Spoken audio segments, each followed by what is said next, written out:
comes and goes.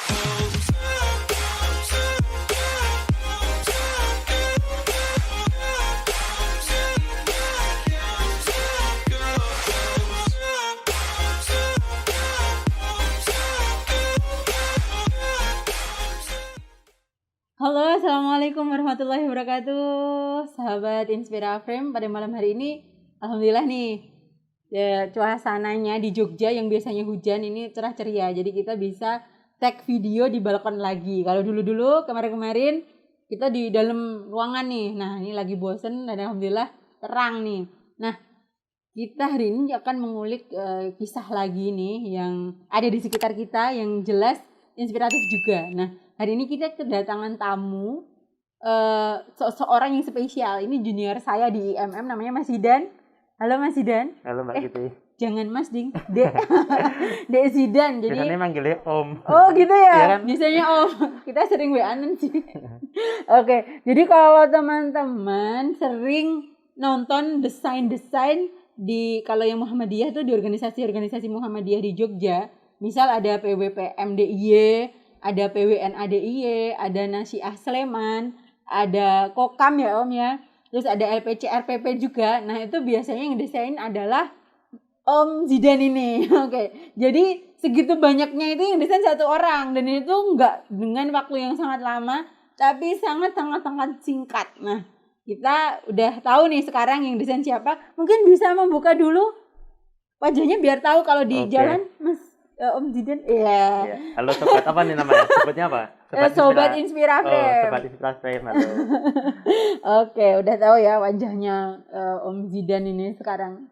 Om Zidan asli mana? Saya asli Purworejo. Purworejo, kuliah di Jogja gitu ya? Jogja. Jurusan? Jurusannya teknik mesin. Teknik mesin. Nah, teknik mesin tapi suka desain dan jago desain. Nah, gimana ini?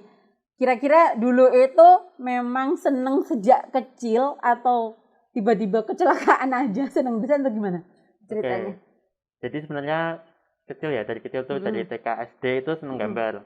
Oh gambar. Seni-seni gitu ya berarti? Enggak seni, gambar. Enggak seni nyanyi itu malah nggak bisa. Oh malah nggak bisa? Gambar.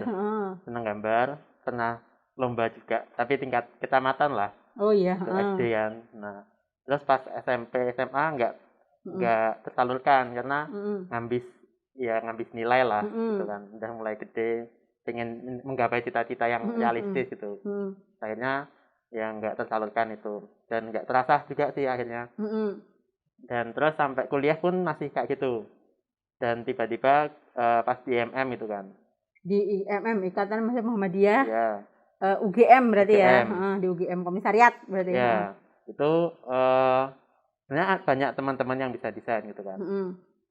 Tapi masalah klasiknya sama. Saya butuh sebuah desain, tapi lama nggak jadi-jadi gitu. Alasannya banyak lah, macam-macam. Ada yang anaknya lagi ngerjain inilah, lagi di luar lah, lagi di mana lah gitu. Kan nggak sabar nih. Iya. Akhirnya ya udahlah, tak take over gitu. Sendiri gitu kan. Sebenarnya waktu itu kan yang saya tahu kan desain itu kan susah gitu kan, susah lama gitu kan. Ya memang awalnya gitu. Apa ya? Saya nyoba terus. Jadi jam terbang nih, nambah jam terbang gitu ya. Yang penting nyoba dulu gitu. Gitu. Terus nyoba. Awalnya pakai Corel. Karena dulu tahunnya ya coba desain tuh cuma Corel. Pakai Corel ya berat, terus lama juga kan. Apalagi nggak ada basic soal desain juga gitu ya. Gitu. Terus ya udah. Terus ya dari situlah cobaan gitu. Ya dari situlah saya jadi apa ya? Terjun ke dunia. Saya nggak senang juga sih sebenarnya. Oh nggak senang malah. Tak kirain dari senang terus nyoba gitu, ternyata kepepet gitu ya? Kepepet. Oke. Kepepet terus setelah itu jadi itu. Terus teman-teman taunya kamu yang bisa desain gitu Om? Ya jadinya taunya bisa desain gitu kan. Sebenarnya kepepet juga. Sebenarnya apa ya?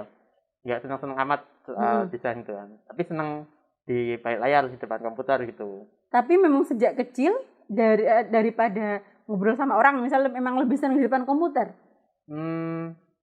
Ya, tapi nggak apa ya? Nggak banget juga. Kayak 60-40 lah gitu. Oh iya. 60-nya introvert, matunya extrovert. Oh gitu. Terus habis itu gini, kan itu berarti aktif di MM ya Om ya, di Ikatan Mahasiswa Muhammadiyah UGM. Udah kuliah di UGM teknik mesin, berarti teknik mesin kan berarti ini banget kan, eksak banget tuh.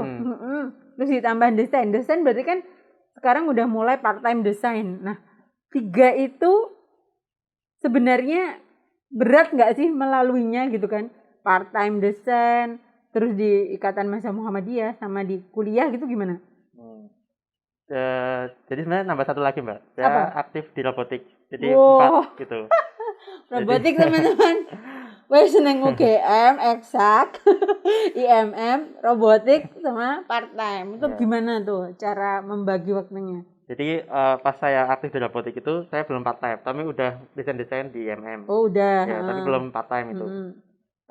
Jadi kita part time-nya kita ini dulu, kita skip dulu. Iya, berarti 3 dulu. Ya 3 dulu. Jadi saya gini, dari jam 7 sampai jam 3:30 itu kuliah. Nah, dulu karena belum pandemi gitu terus. 7 sampai 3:30 tuh jam buat kuliah dan mengerjakan tugas termasuk di situ. Tuh, jadi nggak ada ceritanya ngerjain tugas tuh setelah jam itu. Kan kuliah kan nggak full kan dari jam 7 sampai jam itu. Nah, itu buat ngerjain tugas sama kuliah. Terus baru malamnya, sorenya 3:30 sampai jam 8 itu untuk kegiatan IMM. Itu kan tiap hari jadi ngumpul kan lama juga gitu kan, ngumpul sama teman-teman IMM. Terus baru nih jam 8 malam sampai tengah malam itu buat robotik, karena memang aktivitas robotik di UGM itu ya malam itu ya. Berarti hidupnya sangat penuh dengan kegiatan. Terus habis itu part time setelah robotiknya berhenti. Iya, berhenti part time. Oh gitu. Berarti tapi kalau dipikir-pikir itu kan kegiatan yang sebenarnya nggak saling berhubungan. Desain robotik sama kegiatan kampus gitu kan. Itu yang paling disenangi yang mana sih? Yang paling senengnya robotik sebenarnya. Sebenarnya robotik. Berarti teknik mesin udah bener ya Mas? Iya, teknik mesin. Iya. Oke, tapi kalau desain sendiri menurutmu itu juga bagian dari hidupmu nggak? Misal suatu saat, misal rezekinya ternyata dari desain gitu gimana? Ya nggak masalah, soalnya kita kan nggak tahu ya lewat mana Allah tuh memberikan rezeki kepada kita. Siap. Kadang kan Allah memberi rezeki dari yang nggak kita sangka-sangka gitu. Iya, dari tempat yang tak terduga. Iya, dari awalnya kepepet kan, tadi kepepet mungkin malah jadi rezeki buat. Oh iya, benar. Tuh teman-teman. Terus ada nggak, maksudnya visi misi ke depan itu mau meningkatkan skill desain itu lewat apa? Misal ada nggak kegiatan? Misal pengen nggak ikut kegiatan yang buat meningkatkan desainnya itu?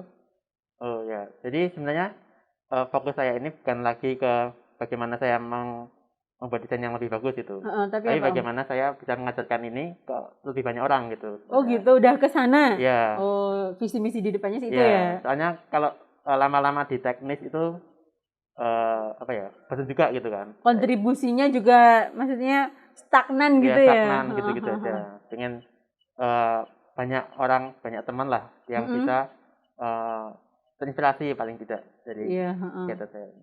Jadi ilmunya walaupun di desain itu tetap bermanfaat gitu ya, berkembang terus manfaatnya kayak gitu ya. Oke, terus ada nggak misal kesulitan sebenarnya dalam desain? Misal aku tuh sebenarnya bosenan loh Mbak, kalau desain tuh sebenarnya ada titik gimana kamu tuh jenuh banget gitu, terus bosan atau kadang bingung atau kadang gimana gitu, ada nggak? Suka dukanya gimana? Ya, yang pertama ya dukanya dulu ya. Iya. Dukanya dulu ketika laptopnya nggak mau diajak kerjasama. Oh iya. Itu juga berat banget. Coba bilang sama yang yang sering nyuruh dong. Tuh Pak, yang ini laptopnya sering hang wah. Boleh nih sama Bidan terus. Ya, terus kan kita harus mengatasi nih. Ketika laptopnya tidak mau tidak mau bekerja sama gitu lah. Iya, nggak mau diajak kompromi.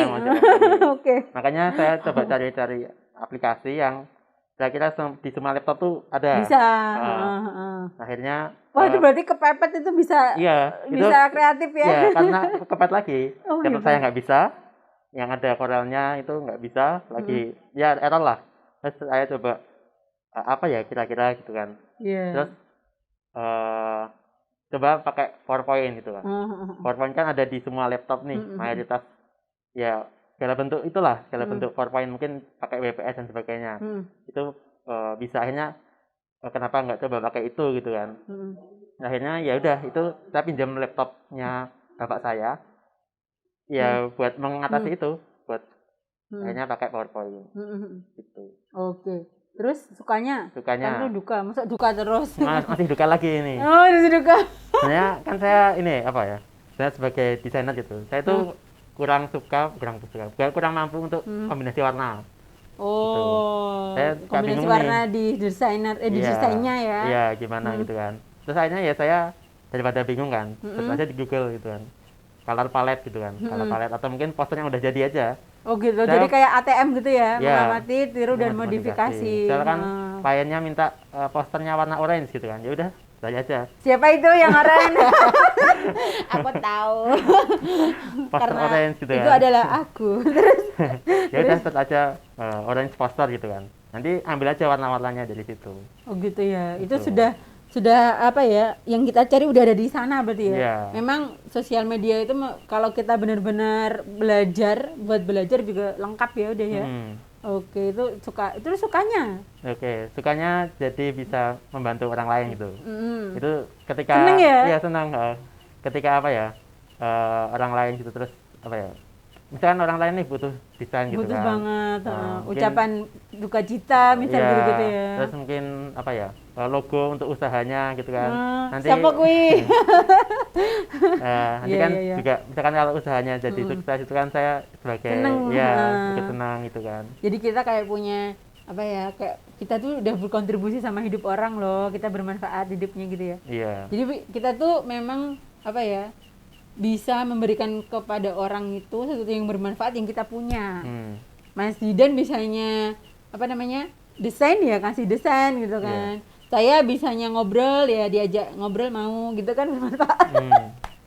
Oke, mungkin itu. Terus ada nggak tips-tips buat teman-teman di rumah gitu kan, bagaimana bisa menjadi seorang desainer tapi juga bisa menjalani hidup yang lain? Ada nggak? Jadi sebenarnya apa ya, desain itu sebenarnya nggak lama sebenarnya. Kalau kita udah tahu atau paham apa ya, tools atau fitur-fitur yang ada di softwarenya gitu. Yang bikin lama adalah kita belum start mulai desain. Lama nunggu belum start, dari klien mulai minta desain sampai kita ngerjain, itu yang biasanya bikin lama. Oh, berarti kayak keinginannya gitu atau gregetnya, moodnya gitu. Ada beberapa kendala, misalkan ada karena moodnya belum mood, mungkin juga karena sibuk, atau mungkin juga karena belum ada inspirasi. Oh gitu. Oke, ada antara 3 itu. Pokoknya kalau 3 itu sudah terlaksana, insya Allah bisa lah ya. Iya, bisa buat cepat. Biasanya dari waktu mulai eksekusi sampai jadi itu lebih singkat daripada waktu nunggunya ini. Oh iya, gitu. Berarti kayak menunggu 3 variabel itu memang sulit untuk Oke. Terus buat teman-teman yang apa ya, yang mau belajar desain, sebenarnya tinggal mulai aja dulu gitu kan. Nanti kan pasti kemauan berarti yang penting. Iya, kemauan. Apa ya, saya juga senang lihat-lihat YouTube-nya Rio Purba. Dia salah satu desainer, YouTuber sekaligus desainer juga. Dia bilang sebagus-bagusnya desain pasti ada aja yang nggak suka. Oh iya. Dan sejelek-jeleknya desain pasti ada aja orang yang suka. Oh gitu. Berarti pakai kacamata kuda gitu ya. Kita harus pakai kacamata kuda biar desain itu tetap selesai. Itu kayak skripsi ya Om ya. Skripsi yang baik adalah skripsi yang selesai, bukan yang lama gitu ya. Itu kameramen, apa kabar skripsinya? Mungkin itu dulu teman-teman. Nanti habis ini kita akan ngobrol lagi tentang teknisnya desain itu kayak gimana. Yang jelas dengan cara yang simpel dan teman-teman yang di rumah bisa melakukannya sendiri. Oke, terima kasih Om Zidan untuk sesi pertamanya. Sekian dari kami Inspira Frame, semoga bermanfaat. Wassalamualaikum warahmatullahi wabarakatuh.